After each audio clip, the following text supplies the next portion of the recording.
आजकल जैसे जैसे बिजली की कीमतें आसमानों पे बातें कर रही हैं, वैसे वैसे लोग जो हैं बिजली बनाने के मुतबादिल ज़राए जैसे कि सोलर की तरफ जो है वो मुतवज्जा हो रहे हैं। और हमें अब अपनी छतों पर सोलर पैनल्स जो हैं वो देखने को मिल रहे होते हैं, जैसा कि आप यहाँ मुख्तलिफ़ जगहों पे आप यहाँ देखने को मिल रहे होंगे। अब लेकिन मसला यह है कि इनका तजुर्बा हर आदमी का एक जैसा नहीं है। अगर आप गौर करें तो कुछ लोग तो इन पैनल्स को लगवाने के बाद जो है वो काफ़ी मुतमईन दिखाई देते हैं, लेकिन कुछ लोग परेशान ही दिखाई दे रहे होते हैं। और एक नया लगवाने वाला इसी सोच में मुब्तला रहता है कि आया करे तो करे क्या, आया किस कंपनी से लगवाए और किस कंपनी का इन्वर्टर ले और किस तरह से इन सब चीज़ों को मैनेज करे, फ़ायदा भी होगा या नहीं होगा, रिटर्न ऑन इन्वेस्टमेंट कब तक आएगा। तो ये सब बातें एक आम आदमी के जहन में जा बजा आती हैं। मेरे पास जो है ये पैनल जो है तकरीबन 6 साल से ऊपर हो गए लगे हुए हैं, और मैंने ख़ुद अपने हाथों से लगाया और मैंने अपना तजुर्बा तो मेरा काफ़ी अच्छा रहा है।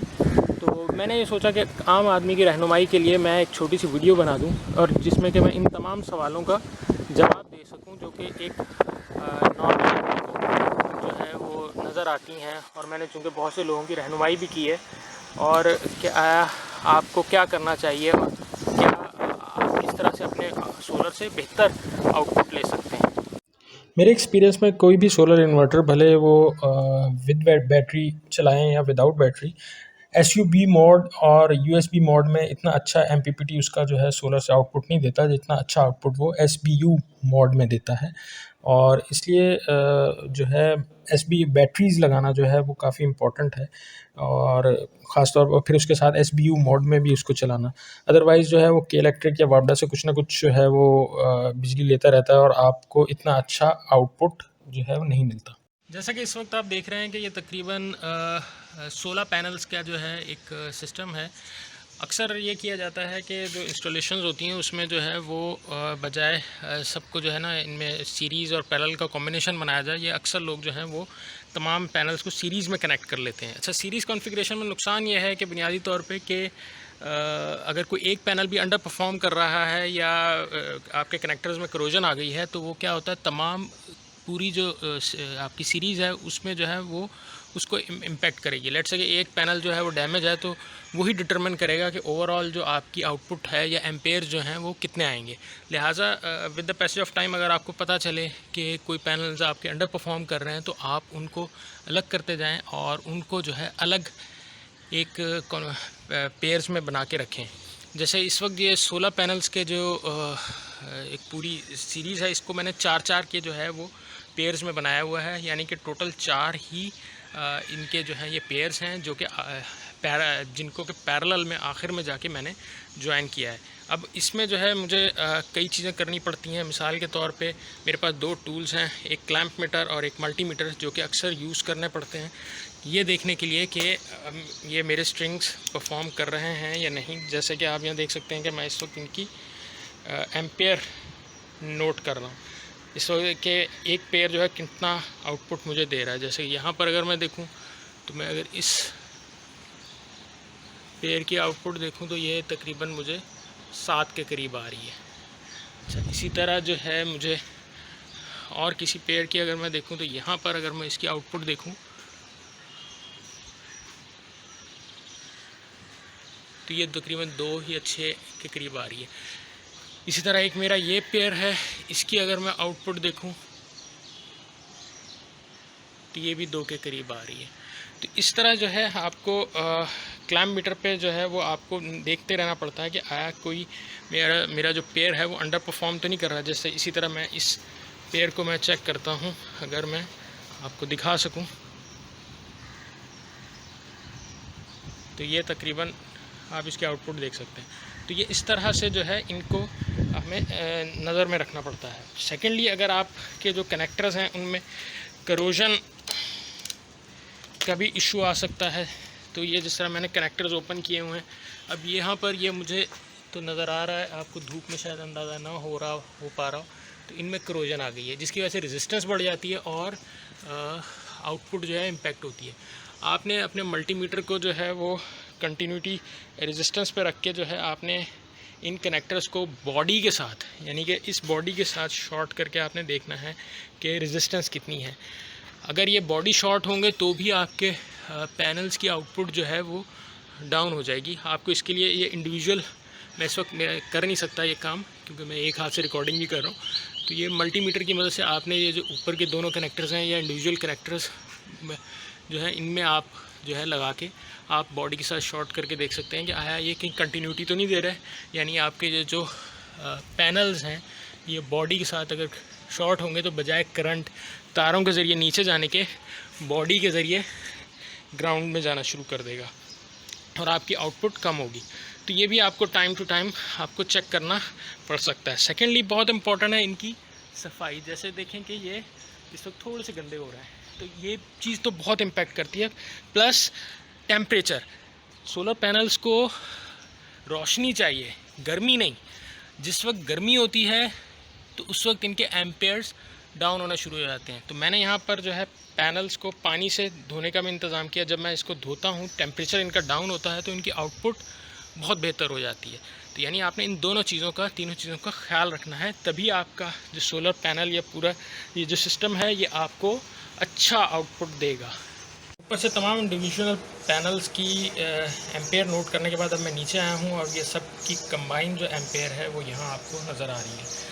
तो आपको जो है ये नज़र हमें रखना पड़ता है। बाद का जैसे कि मैंने बताया कि होता ये है कि कोई एक पेयर जो है, जो 4 का पेयर है, वो करोजन की वजह से वो आउटपुट नहीं दे पाता, तो वो उसमें एम्पेयर नहीं आते। तो वो मैं उस पर्टिकुलर पेयर को जो है वो फिर आइसोलेट करके उसको ट्रबल शूट करना पड़ता है कि आया क्या इशू है कि वो या जिसकी वजह से वो आउटपुट नहीं दे पा रहा। अक्सर कनेक्टर्स का ही इशू होता है।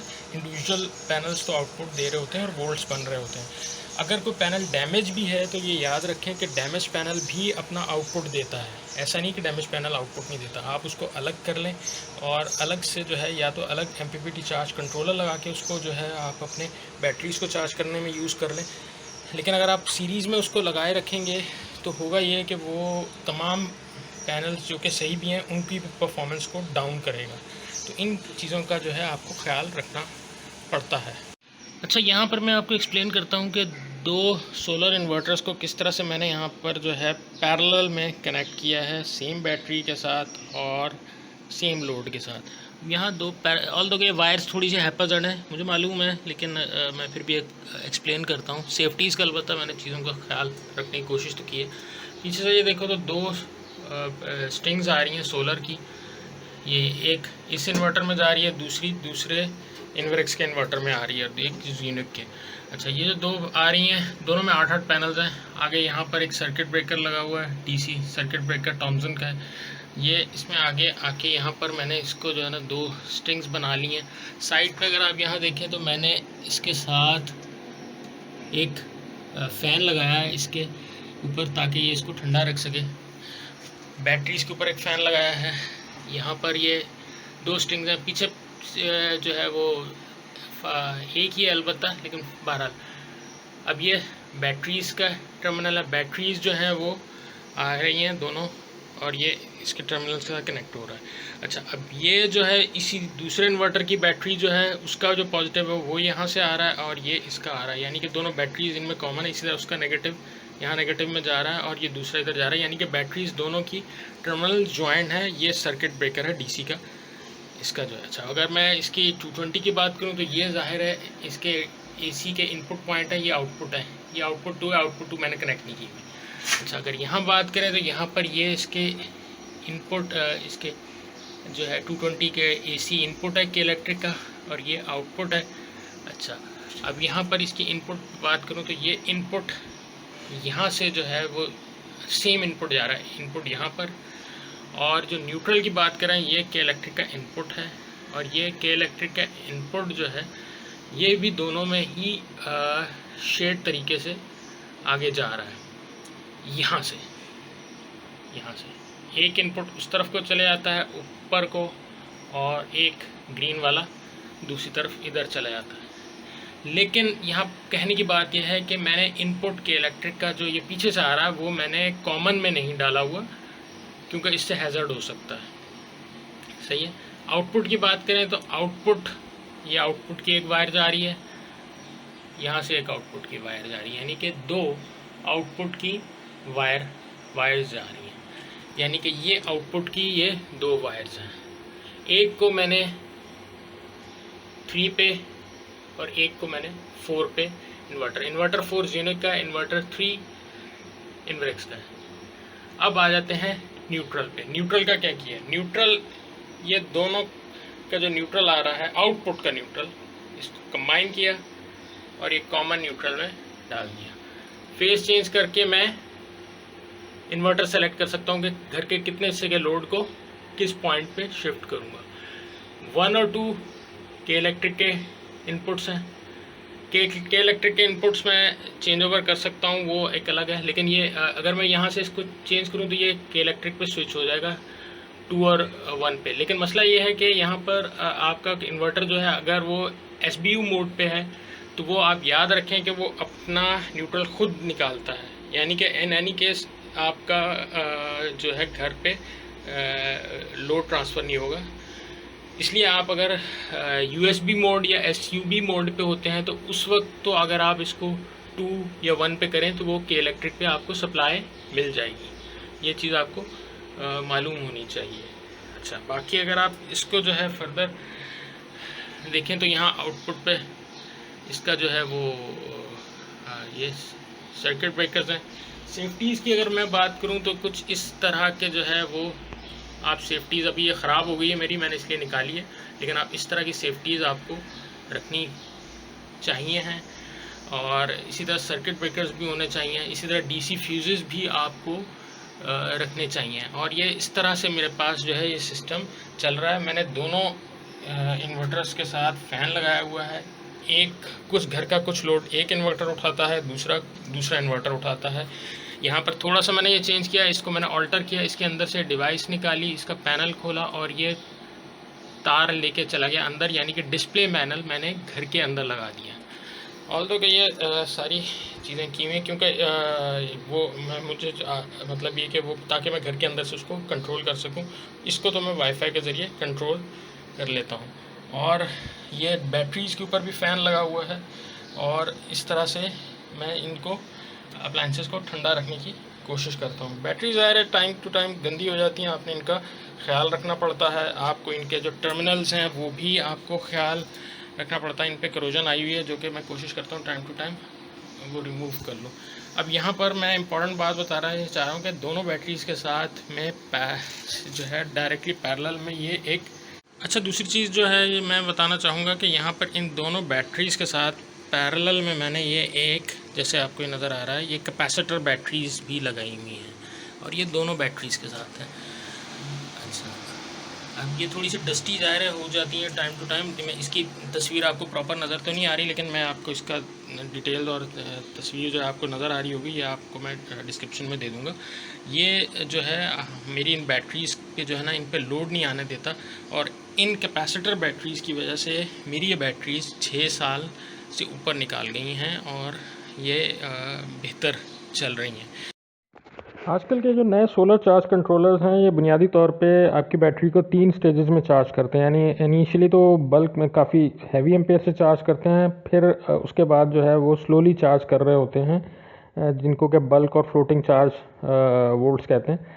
इसकी वजह से होता है कि आपकी बैटरी की लाइफ तो बढ़ जाती है, लेकिन आपके तमाम सेल्स जो हैं बैटरी के इक्वल लेवल पे नहीं रहते। यानी कि टोटल वोल्ट्स जैसे आप देखें तो ये 14 आ रहे हैं, ये टोटल वोल्ट्स तो पूरे होते हैं, लेकिन इंडिविजुअल जो सेल्स होते हैं चूँकि सीरीज़ में होते हैं ये इक्वल लेवल पे नहीं होते। जैसे इस सेल को आप देखें तो 2.32 वोल्ट पे है। इसी तरह जो है आप अगले सेल को देखें तो ये इसके वोल्ट्स अलग होंगे, थोड़े डिफरेंट होंगे, कम ज़्यादा होते हैं, थोड़ा सा ज़्यादा है ये। इस तरह से जो है ना तमाम सेल्स जो हैं वो इक्वल लेवल पे नहीं रहते। अच्छा, अब इस सेल को देखें तो ये तो काफ़ी ही कम है। अब इस वजह से होता यह है कि आपकी बैटरी की कैपेसिटी बहुत सफ़र करती है और अगर आपने जो है वो बैटरी आपकी जो है वो 180 एम्पेयर आवर की है तो वो शायद 80 एम्पेयर आवर की रह जाए या शायद इससे भी कम गिर जाए। अब इसी तरह देखें ये तमाम सेल्स जो है ये आपको इक्वल लेवल पे नज़र नहीं आ रहे। अच्छा, अब इसी तरह जो है अगर आपके पास ये तो 2 बैटरी बैंक्स का जो है वो सेटअप है तो अगर आपके पास 4 बैटरीज़ हैं सीरीज़ में और किसी एक बैटरी का कोई एक सेल भी जो है वो फुली चार्ज नहीं है, तो पूरी की पूरी बैटरी बैंक ही आपका अंडर परफॉर्म करेगा। और इसलिए आपको टाइम टू टाइम इन बैटरीज़ को इक्वलाइज़ करना बहुत ज़रूरी है, वरना आपकी बैटरीज़ जो हैं वो परफॉर्म नहीं करती। अब ये 180 एम्पेयर आवर की बैटरी है, जो कि इस वक्त जो है इसका बैकअप बहुत ही कम है, और जो है जबकि आप देखें तो इसका जो टोटल वोल्ट्स हैं वो पूरे हैं, काफ़ी हद तक पूरे हैं। तो आपको जो है इन मॉडर्न सोलर इन्वर्टर्स में जो है वो आपको जो है वो इक्वलाइजेशन का जो है एक फ़ीचर मिलता है, जो कि आपको टाइम टू टाइम जो है वो करना बहुत ज़रूरी होता है, ताकि आपकी बैटरीज़ जो हैं वो अच्छी आपको परफॉर्म करें और आपको अच्छा आउटपुट दें। इस वक्त मार्केट में जितने भी सोलर इन्वर्टर्स अवेलेबल हैं, मेजॉरिटी जो हैं वो वोल्ट्रॉनिक कंट्रोल कार्ड बेस हैं, जो कि एक बहुत ज़बरदस्त कंट्रोल कार्ड है। लेकिन इसके अलावा जितने भी फीचर्स जो हैं वो ये क्लेम कर रहे होते हैं, वो वाकई उनमें मौजूद हैं भी या नहीं, ये बात कंफर्म से नहीं की जा सकती। जैसे इस इन्वर्टर की अगर मैं बात करूँ तो इसमें जिस तरह लिखा हुआ है कि हाँ भी ये इसमें PV 6500 यानी 6500 वाट तक के जो है ना आप पैनल लगा सकते हैं, और फीचर्स में देखें तो ये 4.5 किलोवाट तक का लोड बर्दाश्त कर सकता है, जबकि हकीकत ये है कि ये 24 वोल्ट का है। और अगर ऐप में भी देखें, और मैंने भी इसको कई दफ़ा टेस्ट कर लिया है, कि ये 3.5 किलोवाट से ऊपर का लोड ये नहीं ले सकता। लेकिन ये फिर क्लेम क्यों किया गया कि ये 4.5 किलोवाट है? कंपनी से पूछो तो कोई आंसर नहीं मिला। इसी तरह अगर यहाँ देखें तो ये लिखा हुआ है कि dual PV port. Back and पे देखें तो आउटसाइड तो इन्होंने 2 टर्मिनल दे दिए है, लेकिन इंटरनली देखें तो सिर्फ एक ही MPPT चार्ज कंट्रोलर है, और दोनों जो पोर्ट्स हैं वो आपस में शॉर्ट हैं। तो मार्केटिंग टर्म है। इसी तरह अगर हम आगे देखें तो बाकी चीज़ें देखें तो 6th जनरेशन है, पावर फैक्टर 1 है, एंटी डस्ट किट, ये सब चीज़ें जो है ये मार्केटिंग टर्म्स ही लगती हैं। और बाकी भी फीचर्स अगर आप देखें तो उनके बारे में कोई बात कंफर्म से नहीं की जा सकती, और ये कंपनी टू कंपनी वेरी करेगा। अब आप ये सब चीज़ें ज़ाहिर है वेरीफाई करने के लिए कि वो जो क्लेम कर रहे हैं, आपको ज़ाहिर है यूनिट खोलना पड़ेगा, और कंपनी नहीं चाहती कि आप यूनिट खोलें, लिहाजा जगह जगह स्टिकर्स लगाए हुए होते हैं, ताकि अगर आप उनको खोलें तो वारंटी वॉइड हो जाती है। तो लेकिन अगर आप साइट से अगर आप फ़ोटो लेके इंटरनली देखना चाहें तो आप ये वेरीफाई कर सकते हैं। तो ये मामला हैं। सिवाय इन्वेरेक्स के, इन्वेरेक्स में ये है कि मैंने अब तक की मेरी ऑब्जर्वेशन में जो फीचर्स जो क्लेम कर रहे हैं वो उनमें होते भी हैं, बाकियों के मतलब ये बात नहीं की जा सकती। लेकिन जो सेकंड पॉइंट ये है कि मेजॉरिटी कंपनीज़ जो हैं वो सेल्स से ज़्यादा आफ्टर सेल सपोर्ट से जो है वो अर्न कर रही हैं। यानी कि इनिशियली यूनिट बेचने में तो शायद इतना अर्न ना करती हों, लेकिन अगर आप उनके पास वारंटी क्लेम के लिए जाएं तो मेजॉरिटी वो किसी न किसी बहाने से आपकी वारंटी को नल एंड वाइड करार देंगी, और फिर आपसे अच्छा खासा चार्ज करेंगी। यानी कि अगर एक चीज़ को जो है वो 5,000 में सही हो रही है तो वो आपसे 25,000 चार्ज करेंगे। तो और कई दफ़ा जो है बहुत नाजायज़ भी चार्ज करते हैं, जो कि मैंने कई लोगों की जो है ये ऑब्जर्वेशन देखी है, और कई लोगों को ये चीज़ें फेस करते हुए देखी। अब ये ड्यूल PV पोर्ट को हम जो चेक करते हैं, जो कि क्लेम कर रहे हैं, आउटसाइड देखें तो पोर्ट्स तो 2 ही हैं और अंदर तारें भी एक हैं, लेकिन ये इंटरनली जो चार्ज कंट्रोलर है वो अलग नहीं है। आप इनको देखें तो दोनों तारें कंटिन्यूटी दिखा रही हैं, यानी कि आपस में जुड़ी हुई हैं। इसी तरह नेगेटिव भी आपस में जुड़ी हुई हैं, यानी कि ये सिर्फ दिखाने के लिए जो है वो 2 अलग अलग पोर्ट हैं, हकीकत में दोनों एक हैं। अच्छा, अब इनके इस क्लेम को चेक करने के लिए अगर मैं पूरा इन्वर्टर खोलूँ तो मेरी वारंटी वाइड हो जाएगी, लेकिन मैं साइड से आपको दिखाता हूँ कि इस वक्त अगर हम इसको अगर कैमरे की मदद से जूम करके अगर मैं दिखा सकूँ तो ये दोनों तारें जो आपको आगे जा रही हैं ये आपस में जुड़ी हुई हैं एक ही MPPT चार्ज कंट्रोलर से। तो यानी कि एक्सटर्नली भले इन्होंने जो है ना 2 जो है PV पोर्ट्स दे दिए हैं, लेकिन इससे फ़र्क कुछ नहीं पड़ता। आप जो है इंटरनली दोनों आपस में जुड़ी हुई हैं और एक ही MPPT कंट्रोलर है, यानी ड्यूल पोर्ट ये हकीकत में नहीं है। इस वक्त ये लैपटॉप के ज़रिए जो है ये मैंने अपने Z5 इन्वेरेक्स के साथ मैंने इसको ये कनेक्ट किया हुआ है, और अब लैपटॉप में देखें कि वॉच पावर ऐप जो है वो इसकी क्या स्पेक्स देती है। अगर आप इसको गौर से देखें तो ये अगर इसकी आप डाटा शीट अगर आप देखें तो ये तकरीबन 3600 वाट इसकी मैक्सिमम कैपेसिटी है। बाकी इसका डाटा भी आपको नज़र आ रहा है, यानी कि ये इसकी असल में ये इसकी स्पेक्स हैं यहाँ पर। जबकि अगर इन्वर्क्स के रॉक्स 3 के साथ अब यही मैं केबल लगा के मैं इसका जो है लैपटॉप पे अगर मैं देखूं तो वॉच पावर में जो इसकी स्पेक्स आ रही हैं वो तकरीबन 3.2 किलोवाट है, यानी कि ये इसकी वैल्यूज़ आ रही हैं जो कि आप यहाँ देख सकते हैं। ड्यूल आउटपुट में यहाँ क्लेम ये किया जा रहा है कि 4500 वाट जो हैं वो आउटपुट 1 से आ सकते हैं, जबकि शायद 900 वाट जो है आउटपुट 2 से आ सकते हैं। जबकि यहाँ हकीकत में देखें तो आउटपुट में तो सिर्फ 2 ही तारें आ रही हैं और एक रिले के ज़रिए कंट्रोल किया जा रहा है, और ये रिले है। और इसके अलावा साइड पे एक सिग्नल की वायर आ रही है जो कि आपको यहाँ नज़र आ रही है, जिसके थ्रू जो है वो जो है कंट्रोलिंग की जा रही है। और मैं आपको बता चुका हूँ कि ये टोटल कैपेसिटी इसकी 3600 ही है, यानी कि ये किसी भी हालत में भले आउटपुट 1 हो या 2 हो, मिला के 3600 वाट से ऊपर नहीं जा सकता। ये कंट्रोल कार्ड की मदद से आप देख सकते हैं कि ये डिज़ाइन जो है इतना अलाउ ही नहीं करता जो ये क्लेम किया जा रहा है। कुछ अर्सा पहले मेरे इस इन्वर्क्स के रॉक्स 3 इन्वर्टर में F01 का एरर आया, यानी कि F01 के एरर का मतलब है कि उसके नीचे ये जो वो फैंस लगे हुए हैं DWPH के, ये फैंस जो हैं ये काम नहीं कर रहे। अच्छा, अब इस एरर की वजह से मैंने फ़ैन खोले, 2 फैंस होते हैं यहाँ पर नज़र आ रहे होंगे आपको दोनों, तो मैंने इन फैंस को खोला और इनको साफ़ करके ब्लोअर से अच्छी तरह मैंने वापस लगा दिया, तो ये एरर गायब हो गया। अच्छा, लेकिन मसला ये कि ये कुछ टाइम के बाद फिर ये एरर आ गया। मैंने एक दफ़ा फिर यही काम किया, अब की बार मैंने पानी से भी वॉश कर दिया थोड़ा सा, कुछ टाइम और ये एरर चला गया, लेकिन बाद में फिर आना शुरू हो गया और फिर ये नहीं गया। अल्टीमेटली मैं इस प्रॉब्लम के साथ जो है वो कंपनी गया, क्योंकि फ़ैन तो चल रहे थे लेकिन ये F1 का एरर दे रहा था। कंपनी ने जो है ये लिया और लेने के बाद जब मुझे दूसरे या तीसरे दिन मुझे कॉल करके बताया कि आपके इस इन्वर्क्स के इन्वर्टर में बुनियादी तौर पे कंट्रोल कार्ड ख़राब है। मैंने कहा कंट्रोल कार्ड क्यों ख़राब है? तो ये तो फ़ैन लॉक्ड का मैसेज दे रहा है कि भाई फ़ैन नहीं घूम रहा, हालांकि फ़ैन घूम रहा है। तो उन्होंने बताया कि बुनियादी तौर पे जो कंट्रोल कार्ड है वो सेंस ही नहीं कर पा रहा, उसका सेंसर ख़राब है और इस वजह से ये एरर आ रहा है। फ़ैन आपका बिल्कुल ठीक है और कंट्रोल कार्ड चेंज होगा तो ये आपका मसला हल हो जाएगा। अच्छा, अब वो ये बात जो कह रहे हैं सही कह रहे हैं या गलत, ये जानने के लिए पहले हम ये समझते हैं कि आया फ़ैन्स कितनी तरह के होते हैं, ये जो BLDC फ़ैन है, और ये इनकी वर्किंग किस तरह है, ताकि आपको ये समझ आए कि ये जो कंपनी स्टेटमेंट दे रही थी वो सही थी या गलत। प्लस ये सोलर कंपनीज़ ख़ास तौर पे इन्वर्क्स अगर आपके इन्वर्टर का जो है कोई पार्ट चेंज करती है और भले वो वारंटी में हो या ना हो, वो आपको वापस नहीं करती। बस आपको जो है ना बिल क्लेम कर देती है कि आप जिस चीज़ के पैसे दे दें, और वो पार्ट आपको रिटर्न नहीं करती कि ताकि कहीं आपको हकीकत का पता ना चल जाए। अच्छा, फैंस बुनियादी तौर पे 3 तरह के होते हैं, जैसे आपको यहाँ पर नज़र आ रहे हैं। एक ये 2 वायर, एक ये 3 वायर और एक ऐसे 4 वायर। 2 वायर में बुनियादी तौर पे एक पॉजिटिव या नेगेटिव वायर होती है।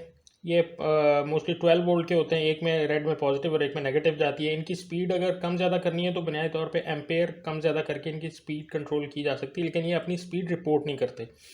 3 वायर फ़ैन होती है, इसमें भी जो है एक रेड और एक ब्लैक वायर होती है, इसके अलावा दरमियान में एक येलो वायर होती है। अच्छा, ये वायरिंग अरेंजमेंट आगे पीछे हो सकती है, यानी कि येलो वायर आगे पीछे हो सकती है, लेकिन होती 3 वायर है।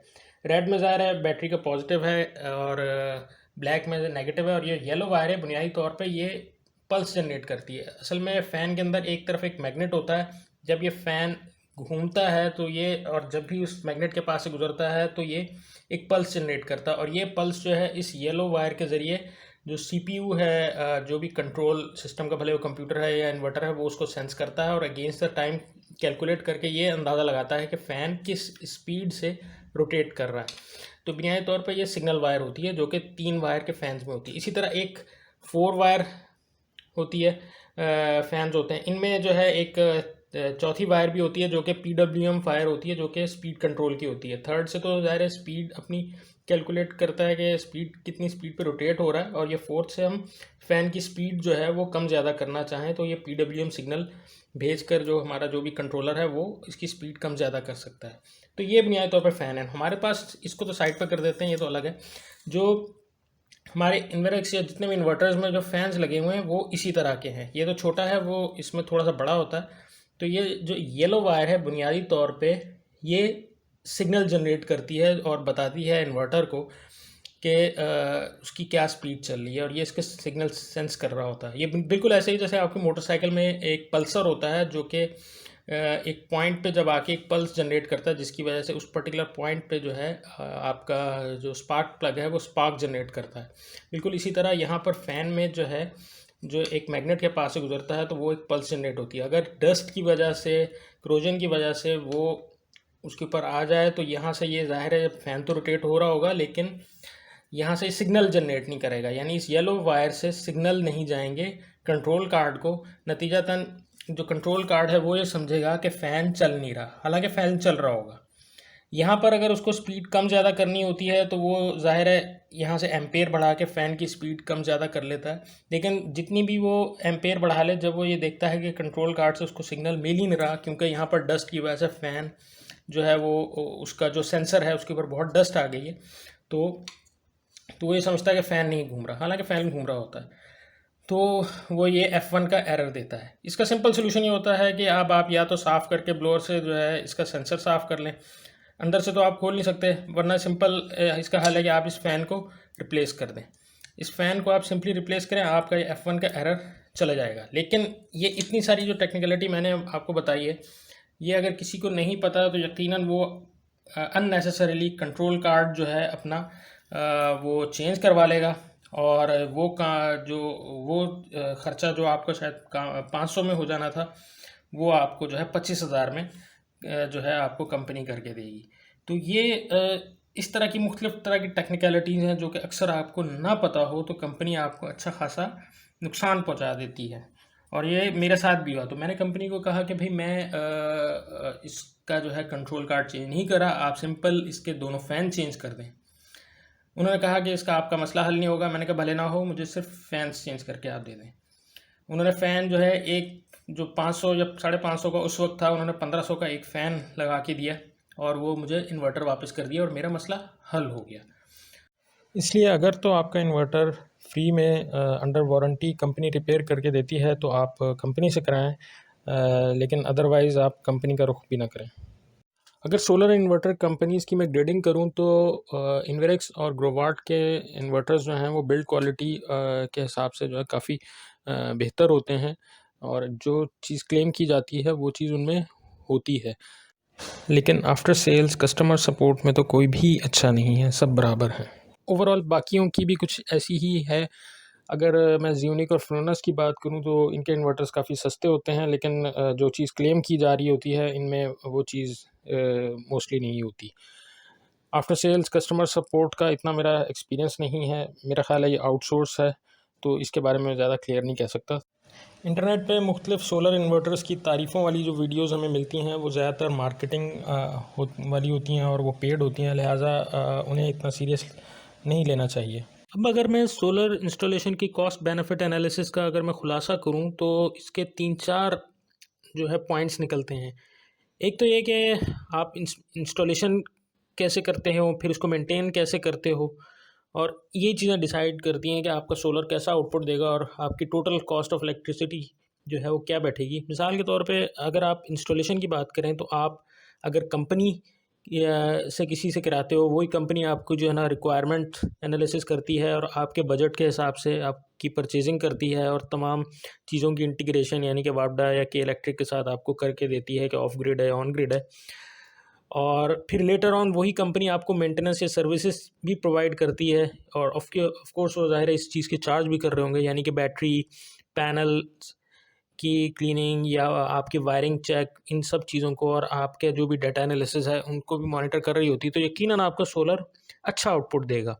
लेकिन अगर हम टोटल कॉस्ट ऑफ इलेक्ट्रिसिटी की बात करें तो वो पैसे जो पहले आप खाली केई या वापडा को दे रहे थे, अब 2 जगह डिस्ट्रीब्यूट हो रहे होंगे, यानी केई या वापडा और सोलर दोनों को, यानी कि आप 2 जगह पेमेंट कर रहे होंगे, और आपका रिटर्न ऑन इन्वेस्टमेंट देखा जाए तो शायद काफ़ी लंबा पड़ जाए, और कुछ इस तरह होगा। सेकंड अप्रोच ये हो सकती है कि आप इंस्टॉलेशन तो चलें शायद कंपनी से करवा लें, लेकिन आगे में मेंटेनेंस जो है वो आप खुद करें। ऐसी सूरत में सोलर का आउटपुट एवरेज हो सकता है, और आपकी जो total cost of electricity very करेगी डिपेंडिंग अपॉन कि आप उसको किस तरह से मेंटेन कर रहे हो और आपकी नॉलेज कितनी है, इस डोमेन की और आप कितना अच्छा मैनेज कर रहे हो सकता है आप अच्छा मैनेज कर पाओ और हो सकता है आप नुकसान में जा रहे हो। दूसरी अप्रोच ये हो सकती है कि आप किसी भी इलेक्ट्रिशियन से या किसी भी पर्सन से या किसी भी कंपनी से आप जो है वो इंस्टॉलेशन कराओ, सब चीज़ें जो है वही करके दे और आपको जो है वो खुद कोई नॉलेज ना हो, और उसके बाद आप खुद ही मेंटेन भी खुद ही कर रहे हो विदाउट एनी नॉलेज, और कोई भी जो है और पर्सन आपकी इसमें असिस्टेंस ना कर रहा हो, तो आपको सोलर आउटपुट जो है वो बिल्कुल पोर आउटपुट देगा और आपकी टोटल कॉस्ट ऑफ इलेक्ट्रिसिटी तो शायद डबल ही हो जाए। मैंने ऐसे भी केसेस देखे हैं कि वे जहाँ पर कि आपके इलेक्ट्रिक को भी दे रहे होते हैं और आप जो सोलर है उसकी मेंटेनेंस पे भी दे रहे होते हैं, क्योंकि आप ना आपको पता है कि किस तरह से जो है वो सोलर सारे सिस्टम्स को मैनेज किया जाए, बैटरीज़ को, आपके पैनल्स को, और डेफिनेटली जिस पर्सन से या जिस उससे आपने लगवाया है कॉस्ट सेविंग करने के लिए ना वो उसका कोई कंसर्न होता है, तो ओवरऑल ज़ाहिर है ऐसी सूरत हाल में आपको नुकसान ही नुकसान है। सेकंड अप्रोच ये है कि आप इंस्टॉलेशन भी खुद करें या सुपरविज़न में किसी से करवाएं, आपको खुद भी नॉलेज हो, फिर आप उसको मेंटेनेंस भी जो है वो अच्छे तरीके से करें उन तमाम स्टेप्स को देखते हुए जो कि मैं आगे बताऊंगा। तो इस सूरत में आपको जो सोलर का आउटपुट है वो बहुत एक्सीलेंट मिलेगा और आपका रिटर्न ऑन इन्वेस्टमेंट भी बहुत क्विक आएगा। अच्छा, अब स्टेप्स ये आते हैं कि अब आप मेंटेनेंस में क्या क्या चीज़ें जो हैं वो रिक्वायर्ड हैं। प्रिकॉशंस में अगर मैं देखूं तो आपने देखना है कि घर में कोई चीज़ शॉर्ट सर्किट ना हो रही हो, हाई वोल्टेज ना आ रहे हो, और तमाम सेफ्टी डिवाइसेस आपने लगाई हुई हों ताकि आपको किसी भी किस्म का नुकसान ना हो। मेंटेनेंस में आप देखें आपको पैनल्स की वॉशिंग सबसे इम्पॉर्टेंट चीज़ है। डर्ट और डेब्रीज के साथ साथ आपको कूलिंग के लिए भी जो है वो ज़रूरत पड़ती है, क्योंकि आपका जो सोलर पैनल्स हैं उन्हें रोशनी चाहिए, गर्मी नहीं। जब आप देखेंगे टेम्परेचर बहुत ज़्यादा हो रहा है तो आप उनको कूल डाउन करने के लिए जो है जो टेम्परेचर को जो है आप पानी का छिड़काव कर सकते हैं पैनल्स पे ताकि उनका टेम्परेचर डाउन हो जाए। बैटरी मैनेजमेंट में अगर आप देखें तो आपको ये देखना पड़ेगा कि आपकी बैटरी जो एफिशिएंटली चार्ज हो। अगर आप हाई एम्पेयर रेटिंग से उन्हें चार्ज करेंगे तो उससे जो है बैटरी की लाइफ कम होती है, लेकिन ये आपको जो है देखना पड़ता है। इसलिए मैं एडवाइस करता हूँ कि आप कैपेसिटर बैटरीज जो हैं बैटरी के साथ पैरेलल में लगा लें, जो कि आपकी बैटरी की लाइफ काफ़ी बढ़ा देती हैं। सिमिलरली टर्मिनल्स की क्लीनिंग बहुत इंपॉर्टेंट है, वाटर लेवल को टॉप अप, और वो बहुत ज़रूरी है कि ज़ीरो TDS वाटर से, नॉर्मल घर के पानी से ना करें, जिससे बैटरी जो है जल्दी ख़राब हो जाएगी। और इसी तरह बैटरी की रूटीन इक्वलाइजेशन, क्योंकि with the passage of time बहुत जल्दी जो है बैटरी का स्टेटस जो है तमाम सेल्स का इक्वलाइज नहीं रहता, जिसकी वजह से बैटरी आपकी प्रॉपर आउटपुट नहीं दे पाती। सिमिलरली आपको वायरिंग चेक्स जो है वो रखने पड़ते हैं। कनेक्टर्स में क्रोजन तो नहीं आ गई, किसी स्ट्रिंग के एम्पेयर डाउन तो नहीं हो गया, कहीं आपकी जो कोई सोलर की जो स्ट्रिंग है वो बॉडी के साथ शॉर्ट तो नहीं हो गई। तो ये सब चीज़ें भी आपको मेंटेनेंस में आपको रूटीन चेक करनी पड़ती हैं। और सबसे इम्पॉर्टेंट चीज़ एफिशिएंट लोड मैनेजमेंट, कि आपकी इलेक्ट्रिसिटी की कंजम्पशन आपकी प्रोडक्शन के हिसाब से होनी चाहिए। ऐसा ना हो कि आप दिन के 9 बजे जबकि अभी आउटपुट शुरू नहीं हुई, या रात शाम के 6 बजे जबकि आउटपुट डाउन हो रही है, उस वक्त आप अपना हैवी लोड डाल रहे हैं, और दिन के 12 बजे या 1 बजे जिस वक्त के आपकी प्रोडक्शन पीक पे है आप कोई लोड डाल ही नहीं रहे। इन चीज़ों के लिए यकीनन आपको जो है डाटा एनालिसिस की भी ज़रूरत पड़ती है। जिस वक्त अगर आपके पास वाईफाई इनेबल्ड इन्वर्टर है तो आप ये चेक करें कि आपकी आउटपुट किस वक्त कितनी आ रही है। अगर आपके पास बादल हैं या आउटपुट कम है तो आप अपना लोड उसी हिसाब से मैनेज करें। तो और इस तरह से जो है आप अपने सोलर से मुकम्मल फ़ायदा उठा सकते हैं। अदरवाइज़ अगर आप ये समझेंगे सिर्फ आपने सोलर लगा लिया और आप कुछ भी ना करें और जान छूट गई, तो ये गलतफ़हमी होगी और ये